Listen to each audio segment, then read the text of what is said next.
Section 9 of Lovecraft's Influences and Favourites. Recording by Peter Yearsley. Xelucha by M.P. Shiel. He goeth after her, and knoweth not. From a diary. 3 days ago. By heaven, it seems an age, but I am shaken. My reason is debauched. A while since I fell into a momentary coma precisely resembling an attack of petit mal. Tombs and worms and epitaphs, that is my dream. At my age, with my physique, to walk staggery like a man stricken. But all that will pass. I must collect myself. My reason is debauched. 3 days ago. It seems an age. I sat on the floor before an old cista full of letters. I lighted upon a packet of Cosmos. Why, I had forgotten them. They are turning sere. Truly, I can no more call myself a young man. I sat reading, listlessly, wrapped back by memory. To muse is to be lost. Of that evil habit I must wring the neck, or look to perish. Once more I threaded the mazy sphere harmony of the minuet, reeled in the waltz, long pomps of candelabra, the noonday of the bacchanal about me. Cosmo was the very Tsar and Maharaja of the Sybarites, the Priap of the Détraqués. In every unexpected alcove of the Roman villa was a couch, raised high with necessary footstool, flanked and canopied with mirrors of clarified gold. Consumption fastened upon him. Reclining at last at table, he could, till warmed, scarce lift the wine. His eyes were like two fat glowworms coiled together. They seemed haloed with vaporous emanations of phosphorus. Desperate, one could see, was the secret struggle with the devourer. But to the end the princely smile persisted calm. To the end, to the last day, he continued among that comic crew, unchallenged choragus of all the rites, I will not say of Paphos, but of Chemos and Baal Peor. Warmed, he did not refuse the revel, the dance, the darkened chamber. It was utterly black, rayless, approached by a secret passage, in shape circular, the air hot, haunted always by odours of balms, delium, hints of dulcimer and flute, and radiated round with 100 thick-strewn ottomans of Morocco. Here Lucy Hill stabbed to the heart Cachafogo, mistaking the scar on his back for the scar of Sauriac. In a bath of malachite, the Princess Egla, waking late one morning, found Cosmo lying stiffly dead, the water covering him wholly. "But in God's name, Mérimée," so he wrote, "to think of Xelucha dead! Xelucha! Can a moonbeam, then, perish of suppurations? Can the rainbow be eaten by worms? Ha, ha, ha! Laugh with me, my friend. Elle dérangera l'enfer. She will introduce the pas de tarentule into Tophet. Xelucha the feminine, Xelucha recalling the splendid harlots of history. Weep with me. Manat rara meas lacrima pergenas. Expert as Thargelia, cultured as Aspasia, purple as Semiramis.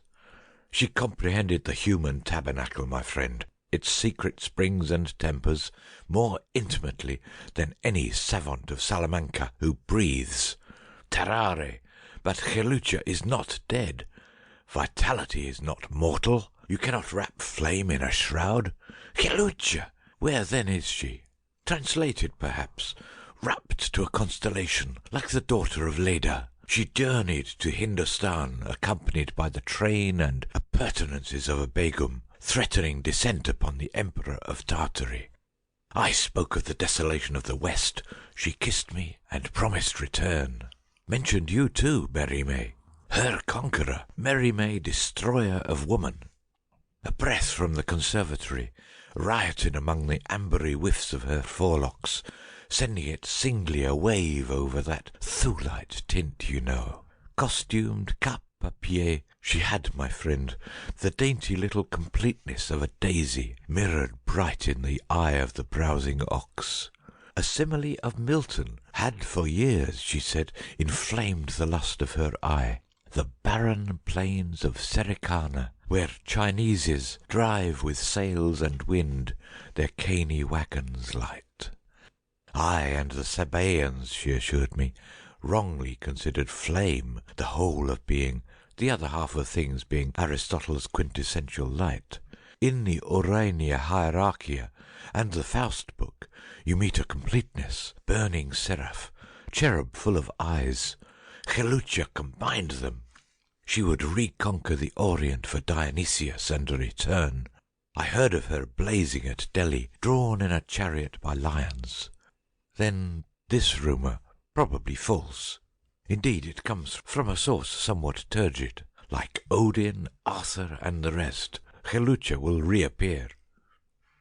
Soon subsequently, Cosmo lay down in his balneum of malachite and slept, having drawn over him the water as a coverlet. I, in England, heard little of Xelucha. First that she was alive, then dead, then alighted at old Tadmor in the wilderness, Palmyra now. Nor did I greatly care, Xelucha having long since turned to apples of Sodom in my mouth. Till I sat by the sister of letters and reread Cosmo, she had for some years passed from my active memories. The habit is now confirmed in me of spending the greater part of the day in sleep, while by night I wander far and wide through the city under the sedative influence of a tincture which has become necessary to my life. Such an existence of shadow is not without charm. Nor, I think, could many minds be steadily subjected to its conditions without elevation, deepened awe. To travel alone with the primordial cannot but be solemn. The moon is of the hue of the glowworm, and night of the sepulchre. Nux bore not less Thanatos than Hypnos, and the bitter tears of Isis redundulate to a flood. At 3, if a cab rolls by, the sound has the augustness of thunder. Once at 2, near a corner, I came upon a priest seated, dead, leering, his legs bent, one arm supported on a knee, pointed with rigid accusing forefinger obliquely upward. By exact observation, I found that he indicated Betelgeuse, the star A, which shoulders the wet sword of Orion. He was hideously swollen, having perished of dropsy. Thus in all supremes is a grotesquerie, and one of the sons of night is Buffo. In a London square, deserted I should imagine even in the day, I was aware of the metallic, silvery clinking approach of little shoes.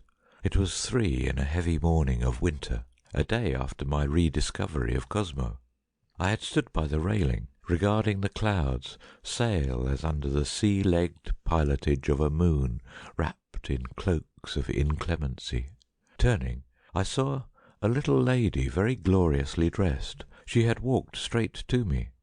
Her head was bare and crisped with the amber stream which rolled lax to a globe, kneaded thick with jewels at her nape. In the redundance of her décolleté development, she resembled Parvati, mound-hipped love-goddess of the luscious fancy of the Brahmin. She addressed to me the question, "What are you doing there, darling?" Her loveliness stirred me, and night is bon camarade. I replied, sunning myself by means of the moon. "All that is borrowed lustre," she returned. "You have got it from old Drummond's Flowers of Sion." Looking back, I cannot remember that this reply astonished me, though it should, of course, have done so. I said, "On my soul, no, but you? You might guess whence I come. You are dazzling. You come from Paz." "Oh, farther than that, my son. Say a subscription ball in Soho." "Yes, and alone? In the cold? On foot?" "Why, I am old and a philosopher. I can pick you out riding Andromeda yonder from the ridden ram. They are in error, monsieur, who suppose an atmosphere on the broad side of the moon. I have reason to believe that on Mars dwells a race whose lids are transparent like glass, so that the eyes are visible during sleep, and every varying dream moves imaged forth to the beholder in tiny panorama on the limpid iris. You cannot imagine me a mere fille. To be escorted is to admit yourself a woman, and that is improper in nowhere.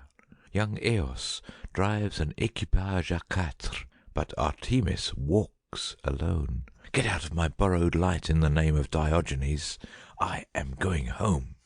Far? Near Piccadilly? But a cab? No cabs for me, thank you. The distance is a mere nothing. Come. We walked forward. My companion at once put an interval between us, quoting from the Spanish curate that the open is an enemy to love. The Talmudists, she twice insisted, rightly held the hand the sacredest part of the person, and at that point also contact was for the moment interdict. Her walk was extremely rapid. I followed. Not a cat was anywhere visible. We reached at length the door of a mansion in St. James's. There was no light.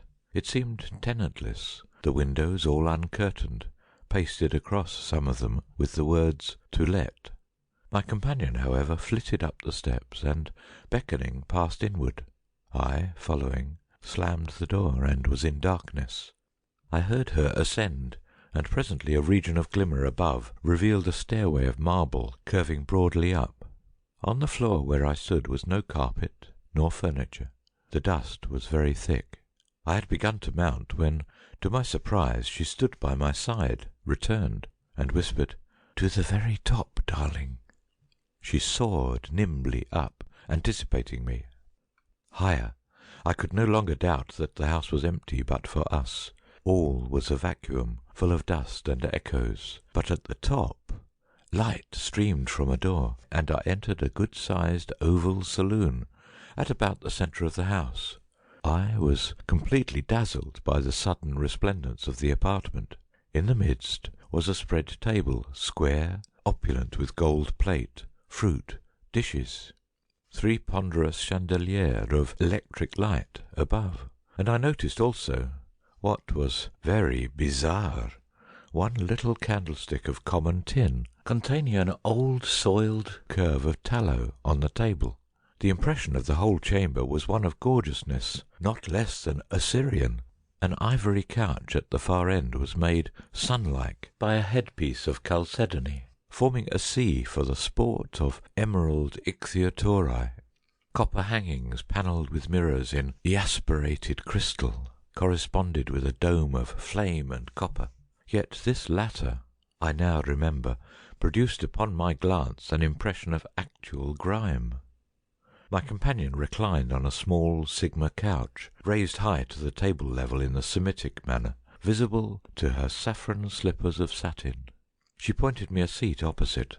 The incongruity of its presence in the middle of this arrogance of pomp so tickled me that no power could have kept me from a smile. It was a grimy chair, mean, all wood, nor was I long in discovering one leg somewhat shorter than its fellows. She indicated wine in a black glass bottle, and a tumbler, but herself made no pretence of drinking or eating. She lay on hip and elbow, petite, resplendent, and looked gravely upward. I, however, drank. "You are tired," I said. "One sees that." "It is precious little that you see," she returned, dreamy, hardly glancing. "How? Your mood is changed, then? You're morose. You never, I think, saw a Norse passage grave?" "And abrupt."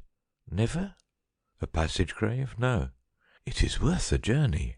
They are circular or oblong chambers of stone, covered by great earth mounds, with a passage of slabs connecting them with the outer air. All round the chamber the dead sit with the head resting upon the bent knees, and consult together in silence. Drink wine with me, and be less Tartarian." "You certainly seem to be a fool," she replied, with perfect sardonic iciness. "Is it not, then, highly romantic? They belong, you know, to the Neolithic age. As the teeth fall one by one from the lipless mouths, they are caught by the lap. When the lap thins, they roll to the floor of stone. Thereafter, every tooth that drops all round the chamber sharply breaks the silence. Ha ha ha! Yes, it is like a century-slow, circularly successive dripping of slime in some cavern of the far subterrene. Ha ha ha! This wine seems heady. They express themselves in a dialect largely dental. The ape, on the other hand, in a language wholly guttural. A town clock tolled 4. Our talk was holed with silences and heavy paced. The wine's yeasty exhalation reached my brain. I saw her through mist, dilating large, uncertain, shrinking again to dainty compactness. But amorousness had died within me. "Do you know," she asked, "what has been discovered in one of the Danish Keukenmothings by a little boy? It was ghastly. The skeleton of a huge fish with human—" "You are most unhappy." "Be silent. You are full of care. I think you are a great fool. You are racked with misery. You are a child. You have not even an instinct of the meaning of the word." "How? Am I not a man? I too miserable, careful?" "You are not really anything until you can create." "Create what?" "Matter." "That is foppish. Matter cannot be created nor destroyed." "Truly, then, you must be a creature of unusually weak intellect. I see that now. Matter does not exist? Then there is no such thing, really. It is an appearance, a spectrum. Every writer not imbecile, from Plato to Fichte, has voluntary or involuntary proved that for your good.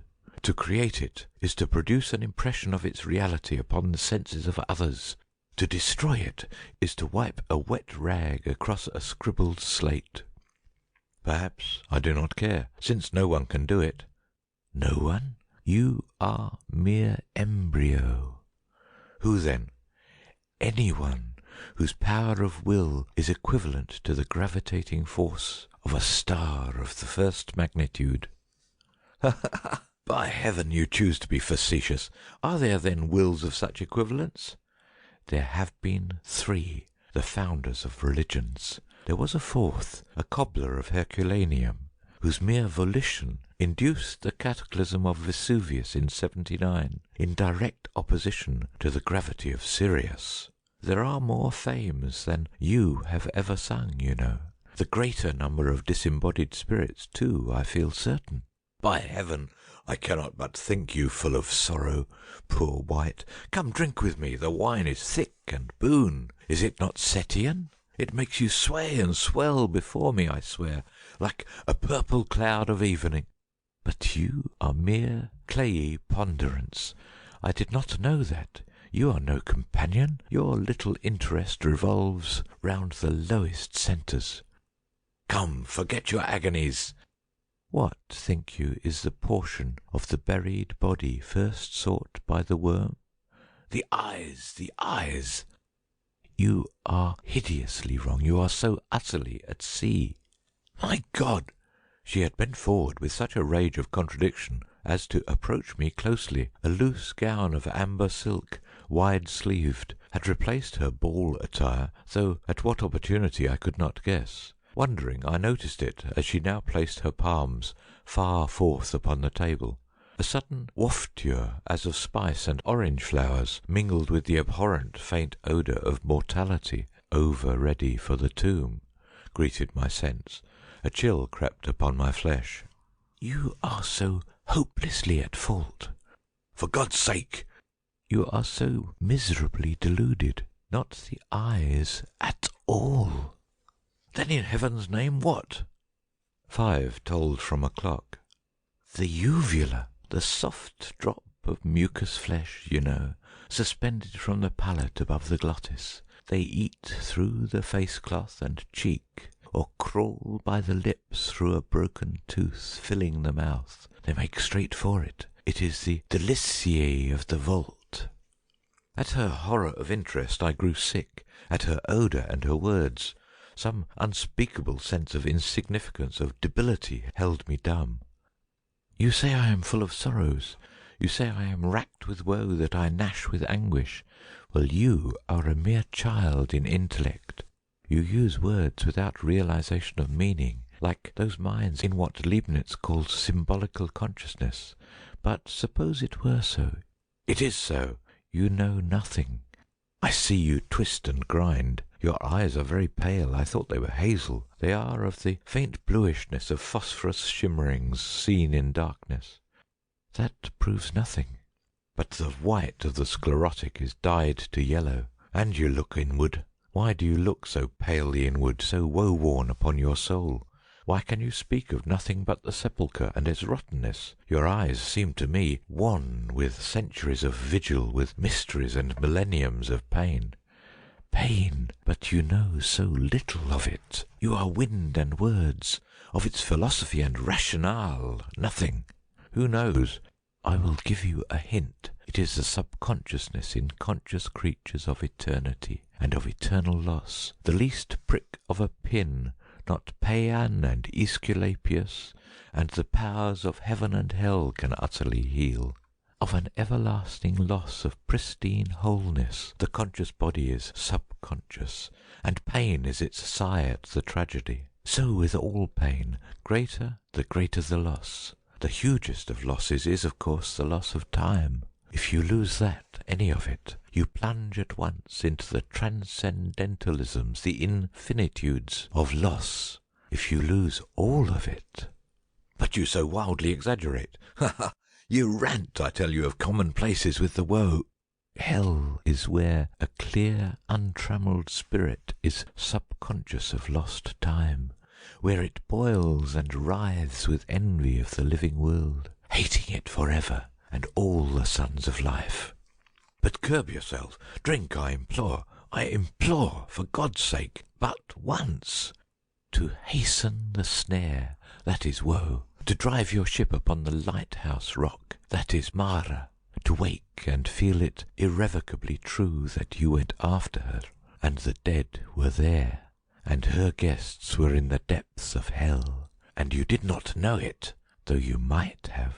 Look out the houses of the city this dawning day. Not one, I tell you, but in it haunts some soul, walking up and down the old theatre of its little day, goading imagination by 1,000 childish tricks, vraisemblances, elaborately duping itself into the momentary fantasy that it still lives, that the chance of life is not for ever and for ever lost, yet riving all the time with under-memories of the wasted summer, the lapsed brief light between the two eternal glooms, riving, I say and shriek to you, riving, Mare, you destroying fiend.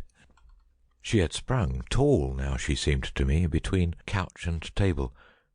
Mare, I screamed, my name harlot in your maniac mouth. My God, woman, you terrify me to death. I too sprang, the hairs of my head catching stiff horror from my fancies.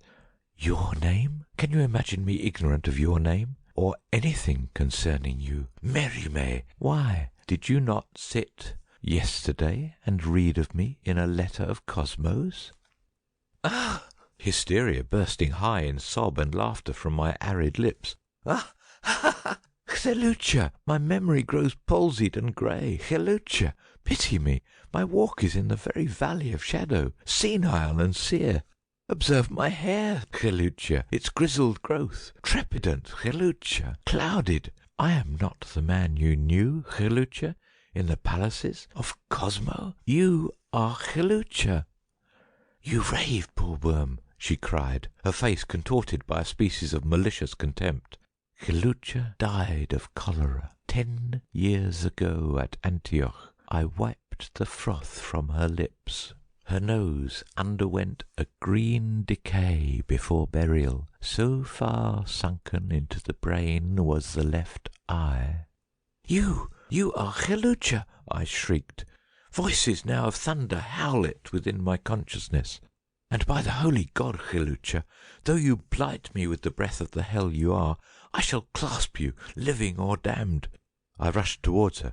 The word madman hissed as by the tongues of 10,000 serpents through the chamber. I heard a belch of pestilent corruption, puffed poisonous upon the putrid air. For a moment, to my wildered eyes, there seemed to rear itself, swelling high to the roof, a formless tower of ragged cloud, and before my projected arms had closed upon the very emptiness of inanity, I was tossed by the operation of some behemoth potency, far circling backwards to the utmost circumference of the oval, where, my head colliding, I fell shocked into insensibility. When the sun was low toward night, I lay awake and listlessly observed the grimy roof, and the sordid chair, and the candlestick of tin, and the bottle of which I had drunk. The table was small, filthy, of common deal, uncovered. All bore the appearance of having stood there for years. But for them the room was void, the vision of luxury thinned to air. Sudden memory flashed upon me. I scrambled to my feet and plunged and tottered bawling through the twilight into the street.